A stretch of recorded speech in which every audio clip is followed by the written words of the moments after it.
નમસ્કાર મિત્રો, ખેડૂત ઉત્સવ ચેનલમાં આપનું સ્વાગત છે। આજે તારીખ 22 જાન્યુઆરી 2024 ને સોમવાર। જોઈએ આજના હવામાન સમાચાર। તે પહેલા ચેનલમાં નવા હો તો ચેનલને સબસ્ક્રાઇબ કરી લેજો। રાજ્યમાં કાતિલ ઠંડીનું મોજું ફરી વળ્યું છે, તો બીજી તરફ આવનારા સમયમાં ફરીથી હવામાનમાં પલટો આવે તેવી સંભાવના હવામાન વિભાગે વ્યક્ત કરી છે। હવામાન નિષ્ણાત અંબાલાલ પટેલે કહ્યું છે કે આગામી સમયમાં માવઠું થાય તેવી સંભાવના છે।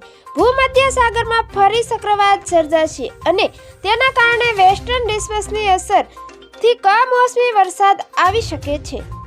જાન્યુઆરી મહિનાના અંતમાં ખેડૂતો માટે મુશ્કેલી સર્જાઈ શકે છે અને ખેતી પાકને વ્યાપક નુકસાન થઈ શકે છે। હવામાન નિષ્ણાત અંબાલાલ પટેલે કહ્યું છે કે ભૂમધ્ય સાગરમાં ફરી એકવાર ચક્રવાત ઉદ્ભવી રહ્યું છે અને જેના કારણે આગામી 24 અને 26 જાન્યુઆરી દરમિયાન વાતાવરણમાં પલટો આવી શકે છે।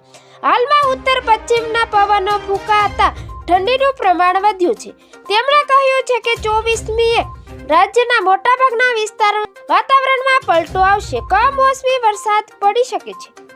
2 દિવસ સુધી વાદળછાયું વાતાવરણ જોવા મળી શકે છે અને આ દિવસોમાં ઠંડીમાં આંશિક ઘટાડો થઈ શકે છે અને વાતાવરણ સ્વસ્થ થયા બાદ ફરીથી ઠંડીનો ચમકારો જોવા મળી શકે છે।